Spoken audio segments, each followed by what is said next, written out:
Welcome to एसपीएसडी point. स्वागत है आपका आपके अपने परिवार एसपीएसडी पॉइंट में। मैं सोनू आप सभी दोस्तों का हार्दिक स्वागत करता हूं। दोस्तों, आज की इस क्लास में हम डिस्कस करेंगे फंडामेंटल्स ऑफ केमिस्ट्री। जो बीएससी फर्स्ट सेमेस्टर यानी BSc first year semester first के लिए जो न्यू सिलेबस लागू हुआ है उसी के आधार पर आपकी क्लास संचालित की जा रही है और ये क्लास पूरी तरह न्यू एजुकेशन पॉलिसी पर बेस है। जैसा कि हमने फंडामेंटल्स ऑफ केमिस्ट्री का मॉडल पेपर भी दे दिया है, आप लोगों को मॉडल पेपर भी दे दिया है, मॉडल सॉल्व पेपर भी मैंने दे दिया है आपको। और एक मॉडल पेपर यानी कि कुल मिलाकर मुझे जो आप लोग को देना है वो 3 मॉडल पेपर देना है, जिनमें से ये मानकर चलिए कि 70% क्वेश्चन आपके फंसेंगे उसी मॉडल पेपर से। तो इसलिए जो लास्ट मॉडल पेपर आपका है वो मैं लास्ट में दूंगा जब आपका पेपर स्टार्ट होने वाला रहेगा। ठीक है, अभी मैं आपको फर्स्ट चैप्टर का इम्पॉर्टेंट टॉपिक डिस्कशन करा रहा था। जैसा कि हमने फर्स्ट क्लास में बात की थी फॉर्मल चार्ज की, और जो दूसरी क्लास हमारी हुई थी उसमें हमने डिस्कस किया था रिजोनेंस यानी अनुनाद और अनुनाद ऊर्जा पर। हमने हाइड्रोजन बॉन्ड पर भी बात कर लिया है। आज का जो हमारा टॉपिक होगा वो होगा फजांस रूल पर। हमारा जो आपका आज का टॉपिक है वो है फजन रूल के बारे में। आज हम फजन रूल के बारे में डिस्कस करेंगे। इससे पहले हम क्लास का शेड्यूल थोड़ा सा समझ लेते हैं। देखिए, जो क्लास था ये आपके फर्स्ट सेमेस्टर के लिए है, और जो आपकी फर्स्ट सेमेस्टर की क्लास बीएससी फर्स्ट सेमेस्टर की जो क्लास संचालित की जाती है आपके यूट्यूब चैनल यानी कि आपके एसपीएसडी पॉइंट पर, उसका टाइमिंग जो है 8 बजे, रोज़ रात 8 बजे आपकी केमिस्ट्री की क्लास होती है, जिस पर हम लाइव आते हैं और आप लोग केमिस्ट्री पढ़ते हैं fundamentals of chemistry new education policy के तहत। दूसरी बात है, दूसरी क्लास फिजिक्स की होगी 9 बजे, और शाम को सुबह मतलब मॉर्निंग 6 बजे आपकी बॉटनी की क्लास चलेगी, और जो जूलॉजी की क्लास है जूलॉजी की क्लास संचालित की जाएगी शाम 6 बजे। ठीक है, ये हो गया क्लास का टाइम टेबल। अगर आप लोग को क्लास में कोई दिक्कत आती है तो आप लोग कमेंट बॉक्स में कमेंट करके क्लास के बारे में थोड़ा बताइएगा, और उसी के आधार पर अगर क्लास को चेंज करना होगा तो चेंज कर देंगे। आप लोग ग्रुप में ऐड हैं, टेलीग्राम चैनल पर भी जुड़े हुए हैं, तो आप लोग वहाँ से भी कमेंट कर सकते हैं। आप लोग क्वेश्चन होता है आपका वो पूछ सकते हैं। टेलीग्राम चैनल का लिंक जो है वो डिस्क्रिप्शन बॉक्स में आपको मिल जाएगा, और व्हाट्सएप ग्रुप का लिंक आपको डिस्क्रिप्शन बॉक्स में दिया गया है, या आप कॉल कर सकते हैं और अपना नाम कंफर्म कराएं 998494 और 7535 पर। ठीक है, आप अपना नाम कंफर्म कराएं और आपको ग्रुप में ऐड कर दिया जाएगा। ठीक है, चलिए अब बात करते हैं टॉपिक पर। जो आपका पहला चैप्टर है फंडामेंटल ऑफ केमिस्ट्री का molecular polarity and be chemical force, उसमें हमारा जो आपका आज का टॉपिक है वो है फजांस रूल। आज का हमारा टॉपिक क्या है? Fajans rules. तो ये फजांस भाई साहब एक रूल दिए थे, और इनका रूल क्या है, इनका नियम क्या है, इन्हीं पर आज हम डिस्कस करेंगे। ये इसलिए इम्पॉर्टेंट हो जाता है क्योंकि आपका जो फर्स्ट सेमेस्टर का पेपर होना है 2022 में, ठीक है, जनवरी के लास्ट वीक तक स्टार्ट होना है। काफ़ी यूनिवर्सिटी ने अपना पेपर स्टार्ट भी करा दिया है। ठीक है, तो आप लोग भी कॉलेज की वेबसाइट से अपडेट रहिए, और वहाँ से टाइम टेबल जारी हो सकता है किसी भी वक्त। ठीक है, अगर कोई इन्फॉर्मेशन आती है तो मैं आपको ज़रूर बताऊँगा। चलिए अब हम फजांस भाई साहब के बारे में थोड़ा सा जानने का प्रयास करेंगे कि आखिर में इन्होंने क्या नियम दिया और ये नियम किस पर आधारित है। इन्हीं सारी बातों पर आज हम चर्चा करेंगे। देखिए, जो फजांस रूल है वो पूरी तरह आयनिक बॉन्ड के नेचर पर आधारित था, और उन्होंने इसी रूल पर बात की। तो सबसे पहले हम देख लेते हैं कि आयनिक बॉन्ड क्या होते हैं। देखिए, जो आयनिक बॉन्ड होते हैं, क्या आयनिक बॉन्ड जो होते हैं उनके अंदर देखिए कुछ जो आयनिक बॉन्ड जो होते हैं उनके अंदर कुछ कोवैलेंट बॉन्ड होते हैं। क्या होते हैं? कुछ कोवैलेंट बॉन्ड पाए जाते हैं। आयनिक बॉन्ड के अंदर कुछ कोवैलेंट बॉन्ड पाए जाते हैं, कोई बॉन्ड, देखिए कोई भी बॉन्ड हो, चाहे वो आयनिक हो चाहे वो कोवैलेंट हो, वो पूरी तरह से ना तो आयनिक होता है और ना कोवैलेंट होता है। कोई भी बॉन्ड जो होता है वो पूरी तरह से ना तो आयनिक होता है, आप लोग नोट करते रहिएगा, ठीक है। ना तो वो क्या होता है, आयनिक होता है, और ना ही वो पूरी तरह कोवैलेंट होता है। आयनिक और ना ही पूरी तरह कोवैलेंट। तो कोई भी आयनिक जो बॉन्ड है, जो कोई भी आयनिक कंपाउंड है, उसके अंदर थोड़ा सा कोवैलेंट बॉन्ड भी पाया जाएगा। देखिए जो कोई आपका आयनिक कोवैलेंट बॉन्ड है, ठीक है, उसमें उसके अंदर यानी उसके अंदर क्या पाया जाएगा, कोवैलेंट कैरेक्टर पाया जाएगा। क्या पाया जाएगा, कोवैलेंट कैरेक्टर पाया जाता है। अब हम बात कर लेते हैं कि आखिर में कोवैलेंट कैरेक्टर क्या होते हैं। कोवैलेंट का मतलब क्या होता है, तो कोवैलेंट का मतलब ये होता है, कोवैलेंट बॉन्ड वो होते हैं जहाँ पर क्या होता है, इलेक्ट्रॉन की शेयरिंग होती है। क्या होती है, इलेक्ट्रॉन की जहाँ पर शेयरिंग हो वो क्या है, वो कोवैलेंट बॉन्ड है। अब हम बात कर लेते हैं आयनिक बॉन्ड की, कि आखिर में आयनिक बॉन्ड क्या होते हैं। तो जहाँ पर इलेक्ट्रॉन का ट्रांसफ़र हो, क्या हो, इलेक्ट्रॉन का ट्रांसफ़र हो, वो कहलाते हैं आयनिक बॉन्ड। इतनी बात समझ में आ गई, इतनी बात नोट हो गई। चलिए, तब होता क्या है कि कुछ आयनिक बॉन्ड जो होते हैं, क्या होता है, कुछ आयनिक बॉन्ड जो होते हैं उनके अंदर इलेक्ट्रॉन की शेयरिंग स्टार्ट हो जाती है। किसकी शेयरिंग हो जाती है, इलेक्ट्रॉन की शेयरिंग स्टार्ट हो जाती है। और जब इलेक्ट्रॉन की शेयरिंग स्टार्ट होगी तो मान लिया कि आपको कोई कंपाउंड दे दिया जाए, जैसे कि आपको दे दिया जाए NaCl और KCl, ठीक है, और आपसे पूछा जाए कि इसमें सबसे ज़्यादा आयनिक कौन सा है। इन दोनों कंपाउंड में सबसे ज़्यादा आयनिक पूछ लिया जाए, क्या पूछ लिया जाए, आयनिक कौन सा है। तो इस बात को डिफाइन करने के लिए, और या इस पूछ लिया जाए आपसे, देखिए आपको कंपाउंड क्या दिया जाता है, NaCl और KCl, ठीक है, और आपसे पूछा जाए कि इसमें कौन सा सबसे ज़्यादा आयनिक कौन सा है, तो इससे ज़्यादा कोवैलेंट कैरेक्टर किसमें है, या आपसे पूछा जाए कि इसमें सबसे ज़्यादा कोवैलेंट कैरेक्टर किसमें है।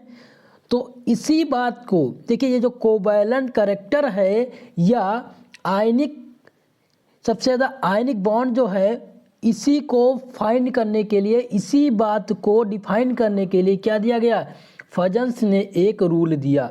यानी कि फजन्स रूल हमें बताएगा covalent character in ionic bond. क्या बताएगा, नोट कर लीजिए, देखिए पॉइंट नोट करिएगा, स्टार बना के नोट कर लीजिए। लिखेंगे आप लोग कि फजांस हमें बताएगा, क्या बताएगा, covalent character in ionic bond के बारे में, ठीक है। तो अब समझ में आ गया कि फजान का जो रूल है वो पूरी तरह किस पर बेस है, वो पूरी तरह जो बेस है वो आपको पूरे फजान रूल में बात किसकी करनी है, कोवैलेंट कैरेक्टर की आयनिक बॉन्ड के बारे में, ठीक है। और भी बातें हमें फजन्स रूल्स बताता है, कोई ज़रूरी नहीं है कि हमें कोवैलेंट कैरेक्टर के बारे में ही बताएगा, और सारी बातें हैं। जैसे कि मान लिया कि कोई कोवैलेंट बॉन्ड है, कोवैलेंट कैरेक्टर है, अब उसमें जो है जब कोवैलेंट कैरेक्टर फाइंड किया जाता है, जब कोवैलेंट कैरेक्टर पूरी रूप से पूरी तरह संभावित हो जाता है, तो उसकी जो मेल्टिंग पॉइंट होती है, मेल्टिंग पॉइंट और बॉइलिंग पॉइंट जो हो जाती है वो क्या हो जाती है, वो कम हो जाती है। क्योंकि कोवैलेंट बॉन्ड में, क्योंकि कोवैलेंट बॉन्ड का जो मेल्टिंग पॉइंट होता है, कोवैलेंट बॉन्ड का जो मेल्टिंग पॉइंट होता है वो क्या होता है, कम होता है।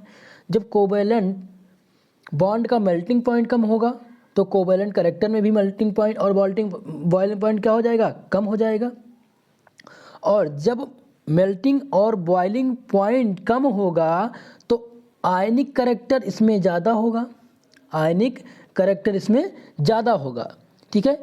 अगर हमको कोई दो कंपाउंड दे दिया जाए और पूछ लिया जाए कि इसमें सबसे ज़्यादा कोवैलेंट कैरेक्टर किसके पास होगा, तो सबसे पहले देखो आप लोग क्या करेंगे, सबसे पहले आपको देखना है कि किसमें कोवैलेंट कैरेक्टर सबसे ज़्यादा है, और जिसका भी कोवैलेंट कैरेक्टर ज़्यादा होगा उसकी मेल्टिंग पॉइंट क्या होगी, वो कम हो जाएगी। ठीक है, अब बात करते हैं, जैसे देखिए दूसरा हमें क्या बताएगा, ये हमें बताएगा जैसे हम पानी में सॉल्बिलिटी चेक करें, ठीक है, वाटर में सॉल्बिलिटी की बात करें, तो आपको पता है कि आयनिक कंपाउंड में वाटर सॉल्युबल होते हैं। आयनिक कंपाउंड की बात किया जाए, देखिए आयनिक कंपाउंड जो हैं, आयनिक कंपाउंड वो पानी में क्या होते हैं, सॉल्युबल होते हैं, यानी घुलनशील होते हैं। ठीक है, और कोवैलेंट कंपाउंड क्या होते हैं, कोवैलेंट कंपाउंड वाटर में इनसॉल्युबल होते हैं, यानी सॉल्युबल नहीं होते हैं। ठीक है, इतनी बात आपके समझ में आ गई। चलिए अब हम बात कर लेते हैं आयनिक कैरेक्टर के बारे में। देखिए इन सारी बेसिक चीज़ों को जान करके ही डिफिनेशन के बारे में बताएंगे, आपको पूरा रूल यहीं पर भी समझ में आ जाएगा। ठीक है, तो आयनिक कंपाउंड के बारे में हम बात करते हैं। देखिए कोई भी आयनिक कंपाउंड एक प्लस चार्ज और एक नेगेटिव चार्ज, तो धनायन की जो साइज होती है वो कम होती है और ऋणायन की साइज ज़्यादा होती है। यही दो तो हैं, कोई भी आयनिक बॉन्ड में एक धनायन और एक ऋणायन होगा। ठीक है, और ये क्या होगा, ये मेटल होगा और ये नॉन मेटल होगा। अब इसमें हमें देखना क्या है, देखिए इसमें क्या होते हैं, बहुत सारे इलेक्ट्रॉन पाए जाते हैं। एक बार फिर से फिगर बना देता है। ठीक है, इसमें क्या होते हैं, बहुत सारे इलेक्ट्रॉन पाए जाते हैं। ठीक है, क्या पाए जाते हैं, इलेक्ट्रॉन पाए जाते हैं, और इलेक्ट्रॉन प्लस की तरफ ज़्यादा आकर्षित होंगे क्योंकि इसके पास क्या है, इसके पास इलेक्ट्रॉन की कमी है। और जब कमी देखेंगे तो ये इलेक्ट्रॉन जो होंगे वो क्या करेंगे, वो कंप्रेसिव करेंगे और क्या करेंगे, इसकी तरफ ज़्यादा आकर्षित हो जाएंगे। तो इसकी तरफ जब आकर्षित हो जाएंगे तो इसका जो शेप है वो क्या हो जाएगा, वो डैमेज हो जाएगा, और ये डैमेज होकर के किस तरह से बनाएगा, ये डैमेज होकर के इस तरह से शेप बनाएगा। और इसी पूरे प्रोसेस को हम क्या कहते हैं, पोलराइजेशन। इस पूरे प्रोसेस को हम क्या कहते हैं, पोलराइजेशन के नाम से जानते हैं। जो ये पूरा प्रोसेस होता है इलेक्ट्रॉन ट्रांसफरिंग का, उसको हम क्या कहते हैं, उसको हम पोलराइजेशन के नाम से जानते हैं। ठीक है, दूसरी बात, अगर हम कैटायन की बात की जाए, देखिए ये कैटायन है और ये ऋणायन है, तो कैटायन की बात किया जाए तो इसमें पोलराइजिंग पावर जो होती है वो अधिक होती है। ठीक है, तो इतनी बात समझ में आ गई। अब हम समझ लेते हैं कि आखिर में फजान्स रूल्स क्या है। तो फजान का रूल नोट करेंगे आप लोग। फजान का रूल यह कहता है कि किसी भी कंपाउंड में कोवैलेंट कैरेक्टर होता है, कोवैलेंट कैरेक्टर होता है। जितना ज़्यादा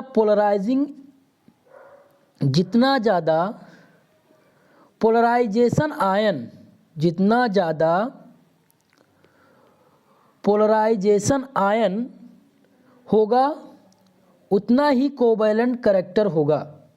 ठीक है, और दूसरी बात, जितना ज़्यादा पोलराइजिंग पावर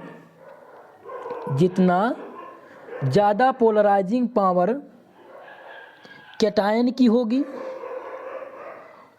उतना कोवैलेंट कैरेक्टर की भी होगी। यही फजन्स रूल कहता है और यही है फजन्स रूल्स, इसी में हमें डिफाइन करना है। चलिए इतनी बात आपके समझ में आ गई तो एक बार कमेंट करके ज़रूर बताइए। चलिए अब हम इसकी डिफिनेशन किस प्रकार से लिखेंगे इसकी बात करते हैं। तो फजन्स रूल्स क्या कहता है, when two opposite charge ion approach each other closely, the electron cloud of ion attract to cation as the result of which electron density increases between them. The bond becomes polarity covalent. देखिए ये क्या कह रहे हैं कि जब दो opposite charge, जैसे मान लिया एक धन और एक ऋणात्मक, तो इसका आपको पता है इसका छोटा चार्ज होता है, इसका आयनिक बॉन्ड में 2 ही पाए जाते हैं, ठीक है, ये कैटायन और ये ऋण आयन। तो ये क्या कर रहा है, व्हेन दो अपोजिट यानी opposite charge ion approach to each other closely, समझ में आ रहा है। अब electron cloud of ion attract, देखिए इलेक्ट्रॉन जो इसमें हैं वो क्या कर रहे हैं, वो कैटायन की तरफ अट्रैक्ट कर रहे हैं, और जब अट्रैक्ट करेंगे तो इसमें क्या होगी, पोलराइजेबिलिटी उत्पन्न होगी, और पोलराइजेबिलिटी जब उत्पन्न होगी तो ये क्या करेगी, इसके शेप को डैमेज कर देगी और एक नया शेप बनाएगी, जिसको हम इस तरह से डिफाइन करेंगे, ठीक है। तो इस प्रकार से जो इनकी इंक्रीजिंग है, यानी इनकी डेंसिटी भी इंक्रीज हो जाएगी और बॉन्ड बिकम्स पोलराइजेबिलिटी, यानी बॉन्ड क्या हो जाएगा, पूरी तरह से कोवेलेंट हो जाएगा। अब इसी कोवेलेंट बॉन्ड को फाइंड करने के लिए फजन्स ने 1924 में give the Cartesian rule with the help of possible to know the under condition the electrovalency passes into the covalent, these rule are called Fajans rules. देखिए जो फजन्स जी थे उन्होंने 1924 में एक रूल दिया, किसकी सहायता से, इलेक्ट्रोवैलेंसी प्रोसेस की सहायता से कोवैलेंसी को चेक करने के लिए एक रूल दिया, जिसको हम फजन्स रूल के नाम से जानते हैं। देखिए जो फजन्स रूल है वो निम्नलिखित फैक्टर्स पर डिपेंड करता है। वो कौन से फैक्टर्स हैं उन पर हम विस्तृत चर्चा करते हैं, एक बार हिंदी में भी आप लोग को समझा देते हैं, ठीक है। देखिए आज की ये क्लास हिंदी और इंग्लिश दोनों में है, क्लास आप लोग छोड़कर चले जाते हैं, क्या दिक्कत है? अगर आपको कोई प्रॉब्लम है, कोई भी क्लास समझ में नहीं आती है तो आप कमेंट करके ज़रूर बताइए, ठीक है। और वीडियो को लाइक कर दीजिए, चैनल पर नए हैं तो चैनल को सब्सक्राइब कर लीजिएगा, इसी प्रकार की वीडियो आपको प्राप्त होती रहे, इसीलिए बेल आइकन को भी प्रेस करिएगा। चलिए अब हम फजान्स के नियम की बात कर रहे थे, तो हिंदी में समझते हैं कि फजान्स का नियम क्या है। जब दो विपरीत आवेश वाले आयन एक दूसरे के पास आते हैं तो उनके ऋण आयनों, जो उनके ऋण आयन होते हैं वो इलेक्ट्रॉन मेघ में इलेक्ट्रॉन की तरफ आकर्षित करते हैं। तो समझ में आ गया, मैंने आपको फिगर बना के समझाया था, ठीक है। क्या करते हैं, एक दूसरे की तरफ आकर्षित करते हैं, जिससे दोनों इलेक्ट्रॉनों के बीच इलेक्ट्रॉन घनत्व बढ़ जाता है, देखिए यहाँ पर इलेक्ट्रॉन की कमी है, यहाँ पर अधिकता है, तो जब इनके पास इलेक्ट्रॉन अटैक करेंगे तो उनके इलेक्ट्रॉन का जो घनत्व होगा वो क्या हो जाएगा, वो बढ़ जाएगा, ठीक है। अब हम बात कर लेते हैं, ठीक है, इससे बाद में कुछ सहसंयोजी लक्षण भी उत्पन्न हो जाते हैं, जिसे यहाँ पर फजान्स होगा, जिसे फजान्स ने 1924 में नियम दिया, जिसकी सहायता से ये पता लगाना संभव है कि किन दो बंध के बीच में सहसंयोजी बंध या संयोजी बंध में परिवर्तित होता है। इसी को हम क्या कहते हैं, फजान्स का रूल कहते हैं। अब फजान का रूल निम्नलिखित कारकों पर निर्भर करता है। वो कौन से कारक हैं, पहला है लार्जर साइज ऑफ एनायन, यानी ऋणायन का बड़ा आकार। पहला क्या है, अभी मैंने बताया था ना कि जो ऋणायन का साइज होता है वो बड़ा होता है और कैटायन का छोटा होता है। तो जब बड़ा साइज है तो यहाँ पर इलेक्ट्रॉन की अधिकता होगी, तो इलेक्ट्रॉन क्या करेंगे, प्लस की तरफ आकर्षित करेंगे, इलेक्ट्रॉन प्लस की तरफ आकर्षित करेंगे, और जब प्लस की तरफ आकर्षित करेंगे तो जरूर एकदम ये कन्फर्म है कि ये इस पर अटैक कर देंगे, इस पूरी तरह से इस पर टूट जाएंगे। तो पूरी तरह से जब टूट जाएंगे तो इसका आकार तो डैमेज होगा ही, इसके आकार में कुछ चेंज तो आएगा। तो जब आकार चेंज होकर के इस तरह से आ जाएगा, इसी को हम पोलराइजेबिलिटी कहते हैं। और पोलराइजेबिलिटी में ये कन्फर्म हो जाता है कि पूरी तरह से एक कोवैलेंट बॉन्ड फॉर्मेशन होता है, ठीक है, यही बात है। तो हम समझ लेते हैं कि आखिर में लार्जर साइज ऑफ एनायन का कारण क्या है। देखिए, the larger size of anion, lesser will be forces of attraction for the holding its other electron. Thus, these are more attractive by the cation and will more polarized. देखिए जो ऋणायन का आकार, देखिए ऋणायन का आकार जितना भी बड़ा होगा उतने ही कम बल से बेहतर इलेक्ट्रॉन को रोक सकेगा। देखिए जितना ही ऋणायन का आकार बड़ा होगा उतने ही कम बल से बेहतर इलेक्ट्रॉन को रोक सकेगा। कह ये रहे हैं कि इलेक्ट्रॉन का आकार अगर इतना बड़ा हो जाए ऋणायन का आकार, तो ये जिसमें जितने भी इलेक्ट्रॉन हैं इसमें उनको रोकने की क्षमता इसके पास कम हो जाएगी। क्या हो जाएगी? कम हो जाएगी, और ये चले जाएंगे अपने अपोजिट साइड में। ये क्या करेंगे? अपोजिट साइड में चले जाएंगे। इसी का कारण है फजन्स रूल का बनना। ठीक है, फजन्स रूल इस पर अप्लाई होता है। तो इनका ही कहना ये था कि जब जितना ही ऋणायन का आकार होगा उतने ही कम बल से बेहतर इलेक्ट्रॉन को रोक सकेगा। अतः धनायन की ओर ज़्यादा आकर्षित होंगे। क्या हो जाएंगे? धनायन की तरफ ज़्यादा आकर्षित हो जाएंगे, ज़्यादा ध्रुवित होंगे। अर्थात वैद्युत संयोजिक बंध जो होंगे वो ज़्यादा परिवर्तित होगा। यानी इलेक्ट्रो कोवेलेंट बॉन्ड में आयनिक बॉन्ड में ज़्यादा कन्वर्ट होगा। इसका कारण ये है। ठीक है, अब एग्जाम्पल समझ लेते हैं। देखिए एग्जाम्पल क्या है, एक एग्जाम्पल है उसको हम समझते हैं।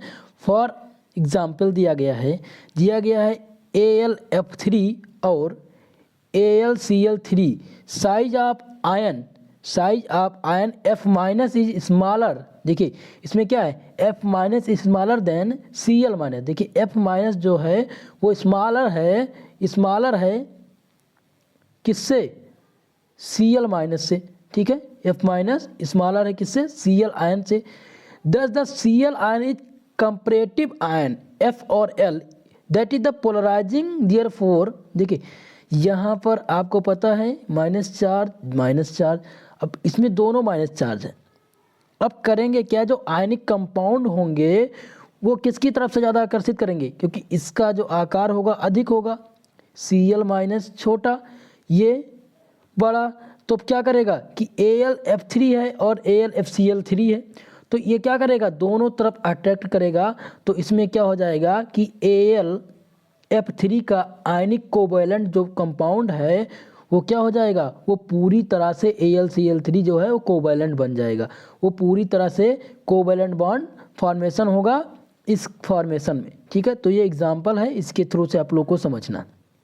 अब हम आगे बात करते हैं कि अगला कारक क्या है जो निर्भर करता है फजन्स रूल पर।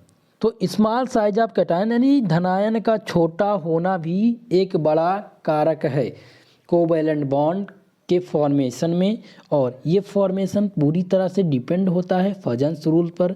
फजन्स जी ने बताया कि जो धनायन होते हैं उनका आकार छोटा होता है और जो ऋणायन है उनका आकार बड़ा होता है। जितना ही बड़ा ऋणायन का आकार होगा उतने ही कम प्रवृत्ति से ये इलेक्ट्रॉन को रोक सकेगा, और इसी के कारण जो इलेक्ट्रॉन होंगे वो पॉजिटिव चार्ज की तरफ से ज़्यादा अट्रैक्ट होंगे, और इसी कारण यहाँ पर कोवैलेंट बॉन्ड का फॉर्मेशन होगा। इलेक्ट्रो कोवैलेंट बॉन्ड ज़्यादा बनने की संभावना यहाँ पर उत्पन्न हो जाती है। ठीक है, दूसरी बात हम चर्चा कर रहे थे स्मॉल साइज ऑफ कैटायन यानी धनायन का छोटा होना। तो धनायन का छोटा होना क्या है? The smaller size of the cation greater will be nuclear charge. The small cation will polarise ion more than a larger cation will be polarized ion more than a larger cation। ये कह रहे हैं कि जब धनायन का आकार जितना ही छोटा होगा उतना ही नाभिकीय आवेश में उतना ही ज़्यादा होगा। देखिए धनायन का जो आकार है जितना ही छोटा होगा उतना ही आवेश ज़्यादा होगा, और छोटे आयन बड़े धनायन की अपेक्षा ऋणायन में, देखिए जो छोटा ऋणायन है धनायन है वो बड़े धनायन की अपेक्षा ऋणायन में ज़्यादा ध्रुवित करेगा, ऋणायन की तरफ ज़्यादा ध्रुवण करेगा। और ध्रुवित करने का अर्थात यानी कि वैद्युत इलेक्ट्रो कोवैलेंट बॉन्ड जो हैं वो सहसंयोजक बॉन्ड में ज़्यादा परिवर्तित होगा, और इसी का कारण बन जाता है कोवैलेंस बॉन्ड का। यही फॉर्मेशन आपको करना है। वैद्युत संयोजी बंध का संयोजक बंध में परिवर्तित होना ही फजन्स के रूप में पूरी तरह से डिपेंड है इसी पर। ठीक है, अब हम बात कर लेते हैं जो अगला कारक क्या है। अगला कारक है नेचर ऑफ सॉल्वेंट यानी विलाय की प्रकृति पर भी निर्भर करता है फजन्स रूल। तो जैसे मान लिया कि the solvent having high dielectric constant weaken the electrostatic force between the ionic, there will be less charge of electrovalency to process into the covalency। जैसे कि बात कर लिया जाए कि नेचर ऑफ सॉल्वेंट के बारे में, तो नेचर ऑफ सॉल्वेंट क्या है? जब भी कोई विलायक यानी कोई भी solvent having high dielectric constant होता है, यानी कोई भी सॉल्वेंट हो जिसके पास हाई डाइलेक्ट्रिक कांस्टेंट हो और वो क्या करेगा, इलेक्ट्रोस्टैटिक फोर्स के थ्रू, इलेक्ट्रोस्टैटिक फोर्स जो होगा वो क्या हो जाएगा, लेस हो जाएगा उन आयनों के बीच में। और जब वहाँ पर इलेक्ट्रोस्टैटिक फोर्स कम हो जाएगा तो वहाँ पर क्या करेगा, वो चेंज हो जाएगा, जो इलेक्ट्रो यानी आयनिक बॉन्ड जो था वो चेंज होकर के वो क्या हो जाएगा, electrovalency to pass into covalency, यानी इलेक्ट्रोवैलेंस बॉन्ड जो होगा वो क्या करेगा, कोवैलेंट बॉन्ड में सहसंयोजक बंध में परिवर्तित होने की प्रवृत्ति जो होगी वो अधिक हो जाएगी। लेकिन जहाँ पर वैद्युत स्थिर बल जो होते हैं, जो बीच में, हिंदी में समझिए, हिंदी में थोड़ा सा आप लोगों को ज़्यादा समझ में आएगा। देखिए, जब कोई विलायक, जैसे मान लिया कि कोई विलायक है, उसका डाई इलेक्ट्रिक स्थिरांक ज़्यादा होगा, तो बीच में जो स्थिर वैद्युत बल होंगे, जो बीच में स्थिर वैद्युत बल बनेंगे, वो क्या करेंगे, उनको छीण कर देते हैं, यानी उनकी एनर्जी को नष्ट कर देते हैं। अर्थात वैद्युत संयोजक बंध की जो संयोजक बंध में परिवर्तित होने की प्रवृत्ति है वो कम हो जाती है विलायकी प्रवृत्ति पर। अगर कोई विलायक इस प्रकार से है तो वहाँ पर जो कोवैलेंस इलेक्ट्रो कोवैलेंट बॉन्ड है वो वैद्युत संयोजक बंध में परिवर्तित होने की जो प्रवृत्ति है वो थोड़ा सा यहाँ पर कम हो जाती है। ये भी एक कारक है फजन्स रूल्स के अनुसार। ठीक है, अगला जो है वो है एक cation with noble gas configuration, यानी कि नोबल गैस कॉन्फ़िगरेशन भी एक बहुत बड़ा कारक है। और ये किस प्रकार से अट्रैक्ट करता है और इसका क्या कारक रहता है, क्या योगदान रहता है फजन्स रूल में, या फजन्स ने इनको किस प्रकार से व्यवस्थित किया है, और ये कारक जो है वो किन किन नियमों का पालन करता है और क्या क्या चीज़ें हमें डिफाइन करता है कोवैलेंस बॉन्ड फॉर्मेशन में। ठीक है, यानी कि कोवैलेंट कंपाउंड जो होता है वो पूरी तरह से पोलराइज हो जाता है और कोवैलेंट करैक्टर में पोलराइजिंग पावर का कोवैलेंट करैक्टर बनता है, यानी कोवैलेंट बॉन्ड का फॉर्मेशन होता है। उसी के रोल में इसका क्या योगदान है इसको हम समझते हैं। तो ये cation with noble non noble gas configuration, cation with non noble gas configuration, तो ये कह रहे हैं, ये बता रहे हैं कि देखिए जिस तरह से मैंने आपको पीडीएफ दिया है, ये पीडीएफ पूरी तरह से आपको तैयार कर लीजिएगा। ये लॉन्ग आंसर में भी पूछा जाता है। मैंने आप लोगों को मॉडल पेपर में ये प्रश्न नहीं दिया है, लेकिन ये आने की संभावना है, अगले मॉडल पेपर में आपको ये प्रश्न दिखेगा। ठीक है, तो ये क्वेश्चन आप लोग तैयार कर लीजिएगा, ये रूल आपको तैयार करना है, फजन्स रूल। ठीक है मित्रों, तो आपका क्या है अब समझ लेते हैं। The cation having non noble gas type of electronic configuration of their outermost shell polarize the ion more strongly than the cation having the noble gas type of electronic configuration। मतलब कि ऐसा कोई धनायन जिसके पास क्या हो, ऐसा कोई धनायन जिसके पास इलेक्ट्रॉनिक विन्यास जो उत्कृष्ट गैस का प्रकार होता है, यानी नोबेल गैस जो होते हैं, वो रिलायन को एक उत्कृष्ट गैस की, यानी कि एक नोबेल गैस की धनायन की अपेक्षा ज़्यादा ध्रुवित करेगा। देखिए, कोई भी एक धनायन है जिसके इलेक्ट्रॉनिक विन्यास जो होंगे वो अगर नोबल गैस है, ठीक है, नोबल गैस जो है वो सबसे ज़्यादा प्रभावित करेगा रिलायन को किस पर, एक अधिक नोबल गैस यानी के धनायन की अपेक्षा। देखिए, जो ये धनायन की प्रवृत्ति है, अगर यहाँ पर नोबल गैस होगा तो अधिक प्रभाव करेगा किसकी अपेक्षा, इस धनायन की अपेक्षा ज़्यादा ध्रुवित करेगा, यानी ज़्यादा पोलराइजिंग करेगा वैद्युत संयोजक बंध के फॉर्मेशन में। ठीक है, तो जब जहाँ पर नोबल गैस जो है वो ज़्यादा पोलराइजिंग करेगा, यानी ज़्यादा पोलराइजेबिलिटी प्रभावित करेगा, तो वहाँ पर वैद्युत संयोजक बंध जो होते हैं वो ज़्यादा परिवर्तित हो जाएंगे, यानी वैद्युत संयोजक सहसंयोजक बंध जो होंगे वो कोवैलेंट बॉन्ड में परिवर्तित हो जाएंगे। ठीक है, यही फॉर्मेशन बताता है कि नोबल गैस का भी इसमें फॉर्मेशन होता है, यानी नॉन नोबल गैस यानी नॉन इनर्ट गैस का भी इसमें पूरी तरह से योगदान होता है। ठीक है, तो आज हम पूरी तरह से फजन्स रूल के बारे में बेसिक जानकारी के साथ साथ उच्च लेवल तक की जानकारी आप लोग को प्रोवाइड कर दिए हैं। ठीक है, अगर कोई आपका दिक्कत है, कोई डाउट है, तो आप कमेंट सेशन में कमेंट करके ज़रूर बताएं।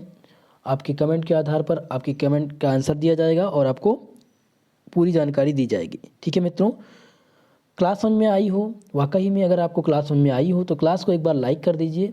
चैनल पर नए हैं तो चैनल को सब्सक्राइब जरूर कर लीजिएगा। दूसरी बात, मैं इम्पॉर्टेंट चीज़ आप लोग को देने वाला हूँ कि अगर आपके घर में या आपके फ्रेंड्स या आपके रिलेशन में कोई भी बीए, एमए, एमएससी इत्यादि की तैयारी कर रहा है, इत्यादि में उनका एडमिशन है, वो चाहे जिस भी यूनिवर्सिटी और जिस भी कॉलेज से रिलेटेड रखते हों, संबंध रखते हों, उन सब की क्लास SPSTD पॉइंट पर संचालित की जाएगी।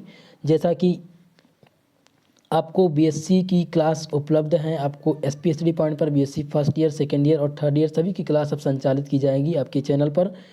दूसरी बात, BA की समस्त तैयारी कराई जाएगी, समस्त तैयारी चाहे वो जिस सब्जेक्ट के हों।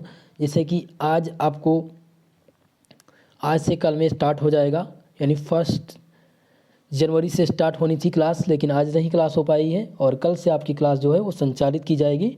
ठीक है, तो इसमें आपको करना क्या है कि जो भी आपके रिलेटेड के व्यक्ति हैं उनसे आप लोग इसके बारे में ज़रूर बताएं और चैनल को सब्सक्राइब ज़रूर करें ताकि अच्छी तैयारी हो सके, बेहतर तैयारी हो सके आपके भविष्य के लिए। दोस्तों, हमारा ये पूरा योगदान है कि आप लोग का भविष्य जो है उज्जवल हो और आप लोग अच्छा मार्क्स लेकर आएँ और SPSTD पॉइंट का नाम रोशन करें और अपने माँ बाप का नाम रोशन करें, अपने लक्ष्य की तरफ अग्रसित रहें। बस यही मेरी कामना है प्रभु से। ठीक है मित्रों, आज के लिए बस इतना ही। मिलते हैं किसी अगली वीडियो में, तब तक के लिए जय हिंद,